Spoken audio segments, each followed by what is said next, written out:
At 2:47 p.m. Eastern Standard Time, the White House issued a statement confirming that President Trump had personally contacted Canadian Prime Minister Mark Carney to propose a bilateral agreement aimed at resolving the escalating dispute between the two nations. According to the statement, Trump offered to suspend all tariffs on Canadian goods, reaffirm the United States' commitment to NORAD, and restore full intelligence sharing protocols. In return, he sought a single concession. Canada would guarantee continued energy exports to the United States at current volumes and prices for the next decade, with financial penalties if these exports were restricted or priced above standard market levels. The White House framed the offer as a generous compromise designed to restore a partnership that had underpinned North American relations for generations. Trump appeared confident that Prime Minister Carney would recognize the opportunity to resolve the dispute swiftly. Less than 90 minutes later, at 4:23 p.m., Carney stepped to a podium in Ottawa, looked directly into the cameras, and delivered 4 words that would reverberate across diplomatic circles. The answer is no. This was not a tentative rejection, nor a carefully hedged statement designed to leave room for negotiation. It was a deliberate, methodical, and publicly articulated explanation of Canada's refusal, structured as a declaration of principle that will now shape Canadian foreign policy.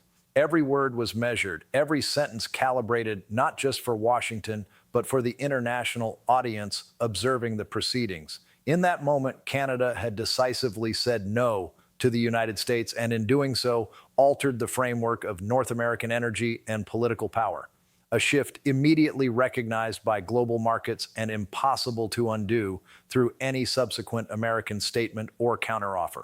To grasp the significance of this decision, it is essential to understand the specifics of Trump's proposal. The phone call, which took place at 1:15 p.m., began with Trump asserting that the dispute had gone too far and that a deal was urgently required. He insisted he was prepared to meet all of Canada's publicly stated demands: removal of tariffs, continuation of NORAD cooperation, restoration of intelligence sharing agreements, and a formal acknowledgement of Canadian sovereignty. In exchange, he sought energy security guarantees. Under the terms proposed, Canada would be required to export a minimum of 3.8 million barrels of crude oil per day, 2.7 billion cubic feet of natural gas per day, and 1,400 megawatts of electricity per hour to the United States, precisely matching current export levels. There was no expectation of increasing supply. The obligation was to maintain existing volumes. Price caps were included, restricting Canadian energy exports to no more than 15% above prices charged to other international buyers. Failure to meet these conditions would trigger penalties of $500 million per month. Trump framed the agreement as a win-win. Canada would receive economic relief. The United States would secure energy stability, and both nations could move forward from the dispute. He presented it as a personal favor and urged immediate acceptance, warning that political opposition in Washington might soon make the offer unsustainable. Carney listened in silence, requesting time to consult his cabinet and parliament, promising a response within 3 hours. The call concluded, and he convened an emergency cabinet meeting that lasted 45 minutes. According to sources present, Carney's assessment was sharp and unequivocal. This proposal was a trap. Accepting would mean surrendering Canada's resource sovereignty, effectively allowing the United States to dictate Canadian energy policy for a decade. Any successor administration could impose its will, while Canada would be contractually barred from adjusting its energy strategy in response. More broadly, Carney recognized that agreeing to the deal would establish a hierarchy: Canada as supplier, the United States as customer, and a subordinate status for Canada that he was unwilling to accept. By 4:23 p.m., Carney took the podium. His statement should be read not merely as a press conference, but as a legal and diplomatic document. Every line crafted to serve institutional objectives and convey a message to multiple international audiences simultaneously. Carney began by establishing the factual record.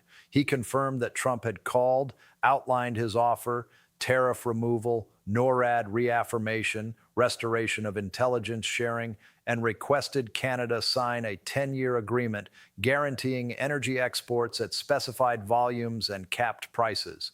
The offer was accurately and completely represented before Carney delivered the answer, no. He structured his refusal around three distinct arguments, each addressing a separate dimension of the proposal and carrying implications far beyond the immediate bilateral dispute. The first argument concerned sovereign ownership. Canada's natural resources belong to Canadians. Decisions on how they are used, who receives them, and at what price are made by Canadian institutions according to national interests, not through bilateral contracts obligating Canada to meet another country's requirements. This was not a matter of preference, it was a constitutional and legal assertion. Under the Canadian framework, natural resources are under provincial jurisdiction. The federal government cannot unilaterally bind provinces to foreign agreements. In effect, Carney was telling Trump and signaling to all watching governments that the proposal demanded commitments beyond the federal government's constitutional authority. The second argument addressed the elimination of future leverage. Under the proposed agreement, Canada would be unable to respond to any future American actions. Should the United States reintroduce tariffs, challenge Canadian sovereignty, or violate other agreements, Canada could not adjust its energy policy in response. The contract would prohibit it. Carney identified this as the fundamental trap. Rather than resolving conflict, the arrangement institutionalized Canadian defenselessness for a decade. It was not a peace deal. It was a capitulation masked as a 10-year guarantee. The third argument focused on market competition and sovereign equality. Canada exports energy to numerous countries. Decisions regarding buyers are made by Canadian companies and government authorities based on market conditions and strategic priorities. Canada would not subordinate these decisions to American demands. Then came the sentence that shook energy markets immediately. As of today, Canada has received purchase proposals from 11 countries on 4 continents. We are evaluating all of them. The United States is welcome to compete for Canadian energy on the same terms as everyone else. Those final words, that the United States is welcome to compete, marked a historic moment in North American diplomacy. It was not a threat. It was a market announcement. Canada was making clear that American preferential access to Canadian energy was over. The United States was now on equal footing with China, Japan, South Korea, India, Germany, France, and the United Kingdom. The White House was unprepared. Sources indicate senior officials genuinely expected acceptance. The offer had been crafted to meet Canada's publicly stated demands: tariff relief, recognition of sovereignty, and alliance restoration, while maintaining American energy security. When Carney rejected the proposal publicly, the administration spent over an hour without producing a coherent response. When a statement finally appeared on Trump's Truth Social account at 5:30 p.m., it claimed Canada had made the biggest mistake in their history, asserting that America did not need Canadian energy and suggesting Canada attempt sales to China. These claims were demonstrably false. 60% of American oil imports come from Canada, not merely because of price or proximity, but due to refinery configuration. Midwest and Gulf Coast refineries were built to process Canadian heavy crude, particularly from Alberta's oil sands. Switching to alternative sources would require billions in modifications and years of engineering work. There is no short-term substitute for Canadian crude for the refineries dependent on it. President Trump's claim that America does not need Canadian energy was not a negotiating tactic. It was a factual inaccuracy posted publicly by the head of state. The markets, most dependent on Canadian supply, responded with immediate precision. Within 15 minutes of Carney's statement, West Texas Intermediate crude futures surged 7.2%. Natural gas futures for Midwest delivery jumped 14.3%. Shares of U.S. refineries dependent on Canadian crude plummeted. Valero Energy fell 11%, Phillips 66 dropped 9%, and Marathon Petroleum declined 13%. The market reaction was not a bluff. It reflected a credible and documented shift in Canadian energy exports. Analysts and geopolitical strategists now face a critical question. Can Canada execute on Carney's announcement? is redirecting Canadian energy exports away from the United States operationally feasible in a time frame that renders the strategy strategically meaningful? The answer is nuanced. Existing infrastructure imposes real, though not insurmountable, constraints. Pipelines and transmission lines currently channel Canadian oil, natural gas, and electricity southward. Systems like the Trans Mountain Pipeline, the Keystone Network, and Enbridge's transmission lines were designed, financed, and optimized for southbound flow. Reversing or redirecting them is technically possible, but neither simple nor rapid. Crucially, Canada is not proposing to repurpose existing infrastructure. The plan is to construct new facilities oriented toward Pacific and Atlantic exports. This distinction is significant. Pacific Coast terminals would allow Canadian crude and liquefied natural gas to reach Asian markets. Atlantic terminals would supply European buyers seeking alternatives to Middle Eastern and Russian sources, mitigating the geopolitical risks associated with those dependencies. These new terminals do not compete with existing southbound infrastructure, they supplement it. They create parallel export pathways that provide Canadian producers with genuine market choice for the first time. Analysts estimate 18 to 24 months for initial operational capacity, assuming construction is prioritized and regulatory approvals expedited.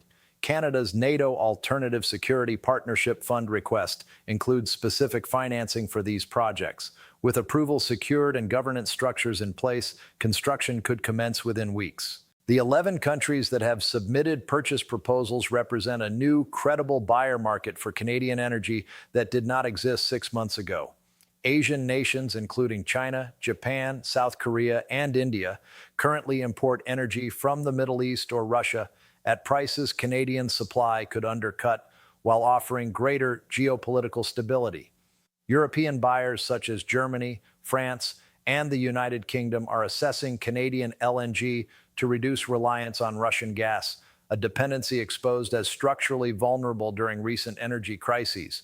No European government wishes to maintain that reliance indefinitely. These competitive dynamics give Canada something it has never possessed in its energy relationship with the United States: genuine optionality. In commodity markets, optionality is not merely economic, it is institutional leverage. When a seller has only one buyer, that buyer dictates terms. When multiple buyers exist, as Canada now has, the seller controls the terms. Canada is actively transforming its energy relationship with the United States from one of structural dependency, in which American access was assumed and Canadian alternatives were theoretical, into a competitive market framework where access must be earned on terms acceptable to the seller. The American refinery sector's response underscored this shift. Valero, Phillips 66, and Marathon Petroleum are not abstract instruments. They are industrial facilities employing tens of thousands, processing specific grades of crude for which Canadian supply is not only convenient, but essential.